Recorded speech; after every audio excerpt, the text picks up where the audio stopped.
Hey everyone, welcome you all. In this video, we are going to discuss what is meant by multivibrator. So, a multivibrator is a two-state electronic device used to implement oscillators, timers, and flip-flops. So, basically, a multivibrator is a two stable state device. So, which can have either one stable state or it can't be have any of the stable state. So, its output will be changing from one state to another state continuously. So if it is having a one stable state, then it is called as a stable multivibrator. While it is having stable states, then it is called as bistable multivibrator. So the basic construction includes two transistors acting as amplifying devices which are cross coupled by resistors and capacitors. So here we will be using two types of components, that is active components as well as the passive components. So the transistors are the active components which we will be using. So these are cross coupled to each other with the help of passive components, that are resistors and capacitors. So basically the multivibrators work on the Bar-Khussain criteria, that is the loop gain of the control system should be slightly greater than the unity so that the oscillations will be created. So if the loop gain is less than unity, then the decaying of the circuit happens and no oscillations will be created. But if the loop gain is greater than, very much greater than unity, then at that time the circuit will get overdriven and the output is not suitable for use. So it should be only slightly less than unity in order to get the sustained oscillations. Okay, so that is first criteria, and the second criteria is the output of the both the transistors. So we will be using two transistor in case of any of the multivibrators, either it is a stable, monostable, or bistable. So output of each transistor should be 180-degree out of phase with respect to it. So which indicates only one of it will be active at a time or on at a time. So that we will be see in our further discussion. So at this instant, you just understand that multivibrator is a important component which has got either one or two stable states, and it is mainly used in oscillators, flip-flops, and other electronic circuits. Okay, so now coming to the classification of multivibrators. So it has got three types in it. So the first one is a stable multivibrator, that is this one, and then second comes monostable multivibrator, and the third one is bistable multivibrator. So let us see what is mean by these individual multivibrators. So first, a stable. So this circuit is not suitable in any state, so stable in any state. So this circuit has got no stable state. Okay, so its output will be always changing, so it will be something like this. So it is always changing output, so it is called as a stable multivibrator. And the second one is monostable multivibrator. In this, one state is stable whereas other will be unstable. So it has got one as the stable state and other as the unstable or transient. So here the basic meaning of the transient is changing. So here we will be having one state as stable. So we require a pulse to maintain at a stable state, and we don't require any other external pulse to maintain the monostable multivibrator at a unstable state. So this has got two stable states. Okay, so here the triggering pulse does the work of changing the state. So how does the change of this multivibrator changes? So it is done with the help of triggering pulse. So it will change the output of the multivibrator, so either high to low or low to high.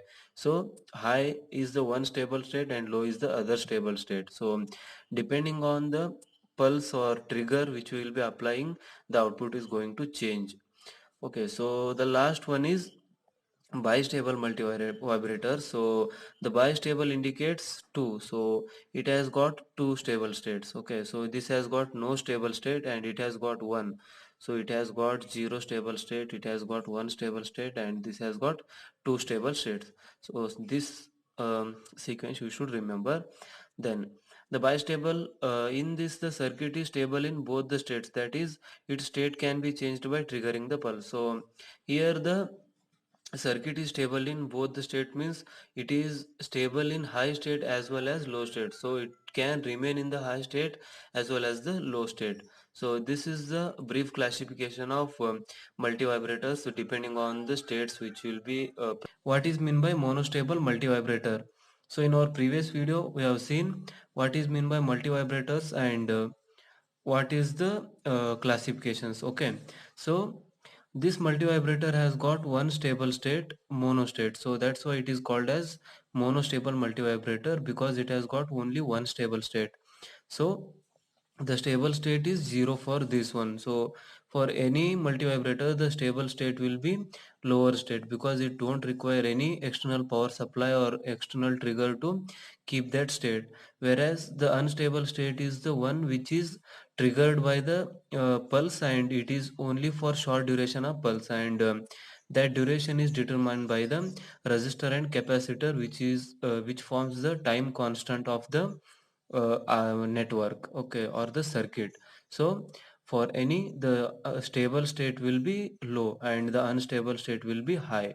Okay, so the name came that is monostable due to the fact that it has got only one stable state. The name, so it is same here. Then the stable state for this one will be low, that is 0, and the unstable state will be high. So if this is something like this, then this is the stable state and this is the unstable state. Okay, so this state is triggered by or caused due to the triggering pulses. So now coming to the circuit diagram. So a circuit diagram is similar to the astable multivibrator, so this part is similar, just we have removed this capacitor and inserted an resistance here, and there will be a resistance over here also, but we have removed that one. So in order to make it work as a monostable multivibrator, so how does it will work, we will see. So this is the transistor first and this is the transistor second, so these transistors are same, and this is the network which forms the time constant, that is this resistance and this capacitance value will form. So we know always this resistance will be less than this resistance, that is the collector resistance will be less than the charging resistance here. So this is the charging resistance for the capacitor. Okay, so this is the important part, and this is the triggering pulse, that is a short, sharply increasing short duration negative triggering pulse. So let me label this triggering pulse TP. Okay, so this is the capacitor which we are using 100 nanofarads, and it is connected to the base of the first transistor.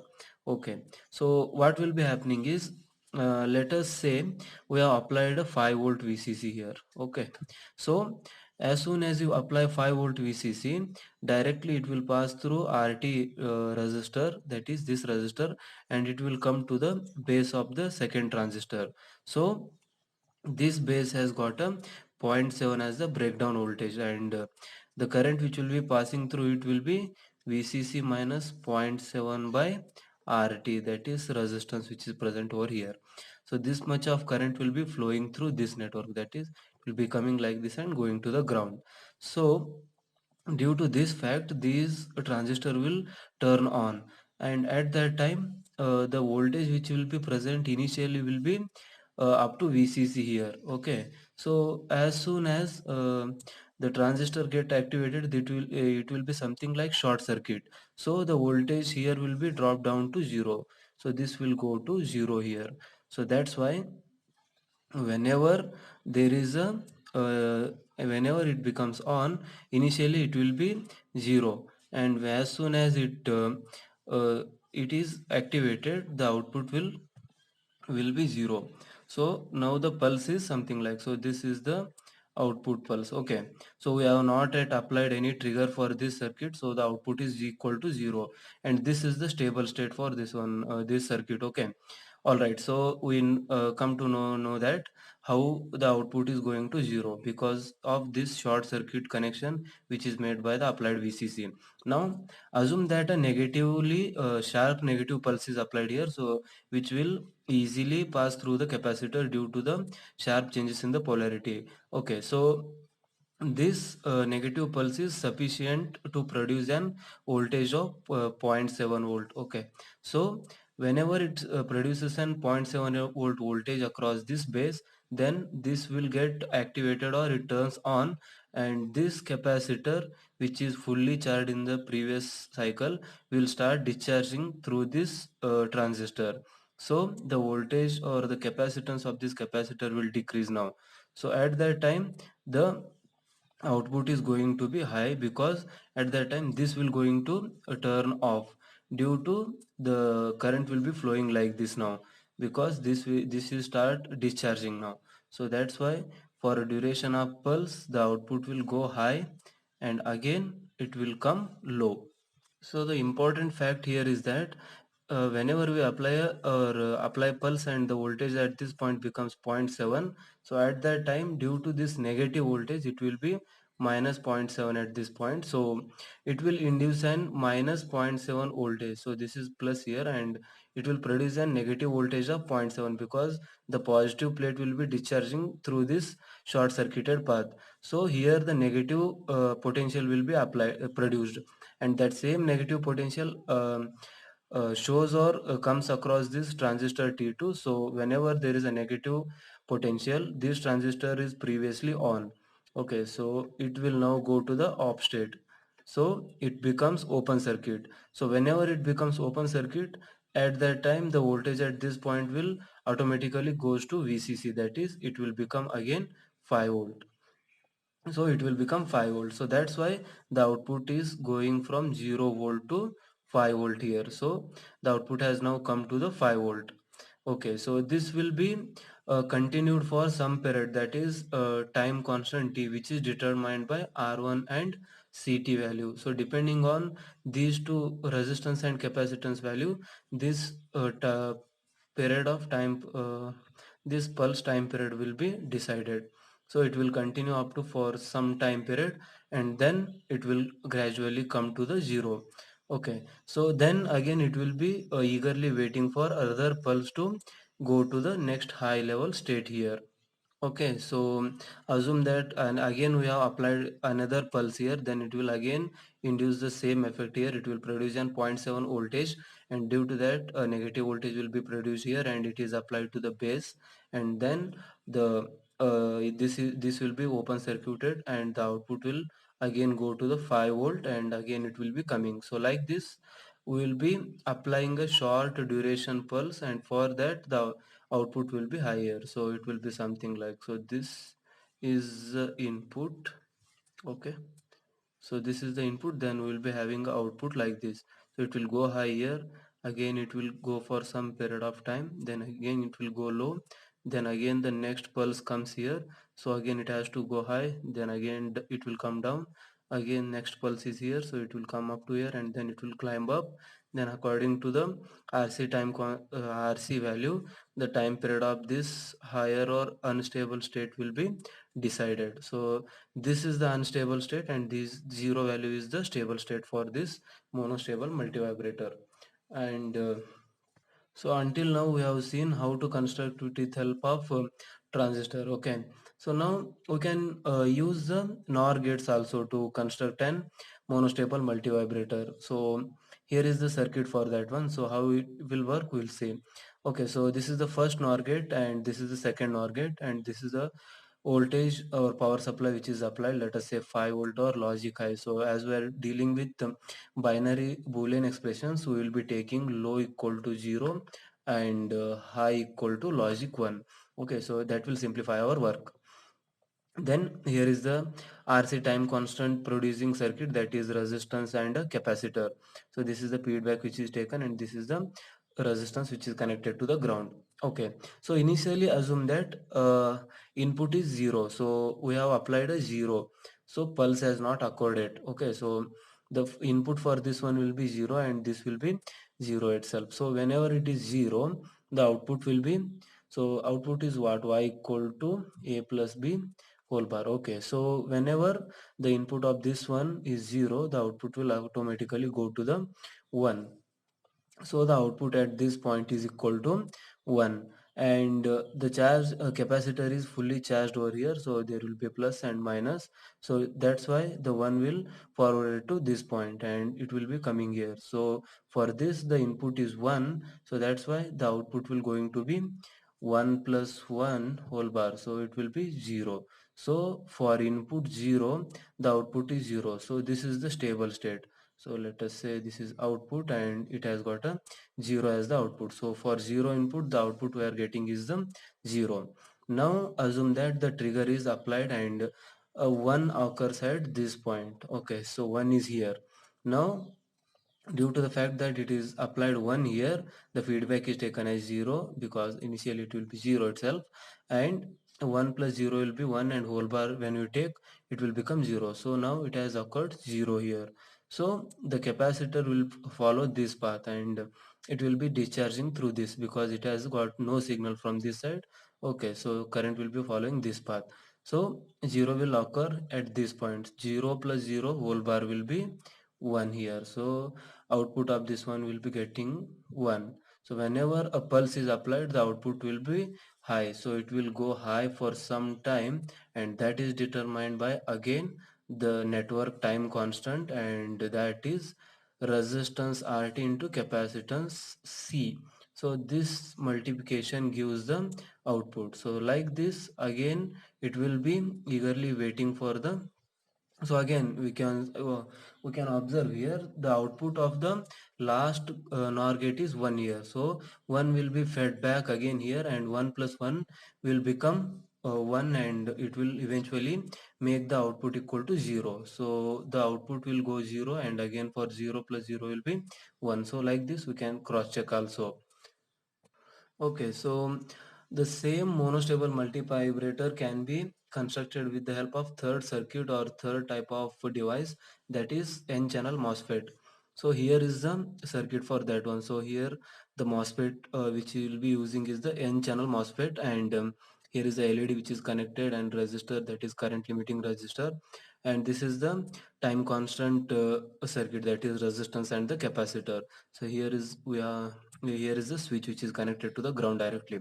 Okay, so here the key point is that, so initially when you switch on the power supply, and due to the fact that this is switch is open, the voltage will be present across this one, so that is sufficient to typically 0.2 volt to turn on this N channel MOSFET. So the current will pass in this path and the LED will glow.